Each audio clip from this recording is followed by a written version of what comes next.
बिस्मिल्लाहिर्रहमानिर्रहीम।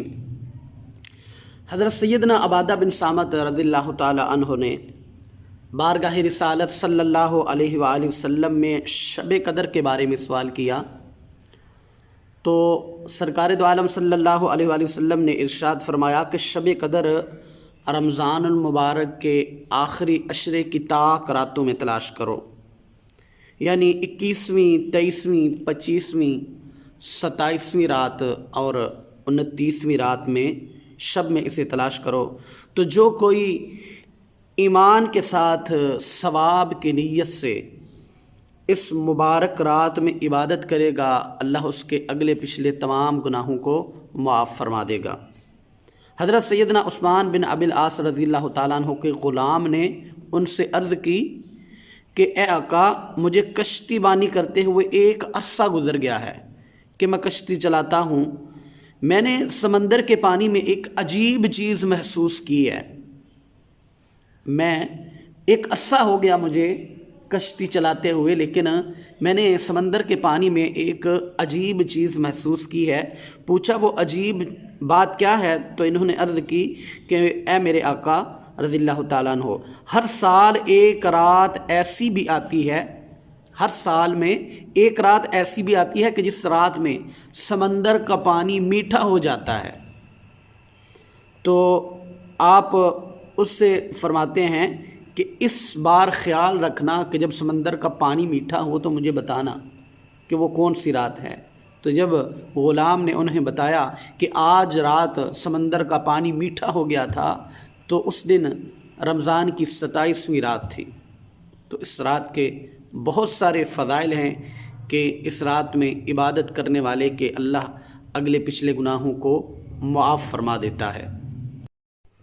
और इसी तरह से बुखारी शरीफ की हदीस है, उम्मुल मुमिनीन हज़रत सैयदना आयशा सिद्दीक़ा रज़ियल्लाहु ताला अन्हा इसे रवायत करती हैं कि सरकार दो आलम सल्लल्लाहु अलैहि वसल्लम ने इरशाद फरमाया कि शब कदर रमज़ानुल मुबारक के आखिरी अशरे के ताक रातों में तलाश करो, यानी 21वीं, 23वीं, 25वीं, 27वीं और 29वीं रात में इसे तलाश करो।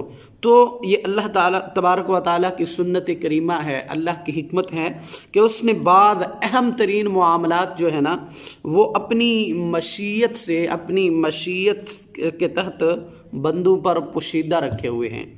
जैसा कि मनकूल है कि अल्लाह ने अपनी रज़ा को नेकियों में पोशीदा रखा हुआ है और अपनी नाराज़ी को गुनाहों में, और अपने औलिया को अपने बंदों में पोशीदा रखा है। तो इसका ख़ुलासा यह है कि बंदा छोटी समझ कर कोई नेकी ना छोड़े, यानी अल्लाह ने अपनी रज़ा को नेकियों में पोशीदा रखा हुआ है।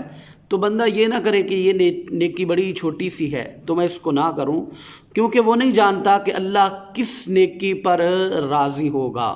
हो सकता है कि बज़ाहिर बंदे को नेकी छोटी नज़र आ रही हो और बज़ाहिर छोटी नज़र आने वाली नेकी ही से अल्लाह राज़ी हो जाए। मसलन क़यामत के रोज़ एक गुनाहगार शख्स सिर्फ़ इस नेकी के इवज़ बख्श दिया जाएगा कि उसने एक प्यासे कुत्ते को दुनिया में पानी पिला दिया था। यानी अल्लाह की रिज़ा है कि अल्लाह को कौन सी नेकी बंदे की पसंद आ जाए, इसलिए बंदे को किसी नेकी को भी छोटा नहीं समझना चाहिए।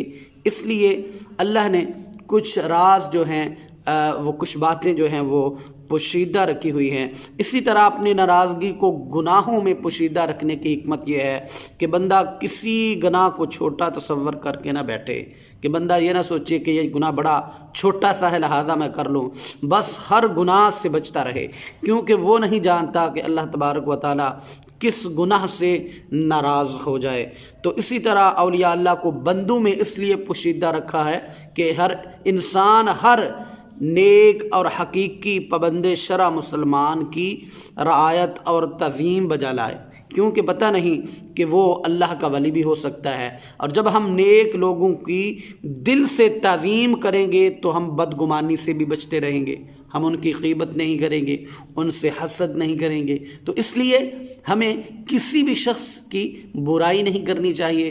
ہو سکتا ہے وہ اللہ کے کتنے قریب ہو سکتا ہے اسے اللہ کا کتنا قرب حاصل ہو، تو اس لیے کسی بھی مسلمان کو حقیر نہیں سمجھنا چاہیے، اور ہر مسلمان کو اپنے سے اچھا تصور ہم اس صورت میں کرنے لگیں گے۔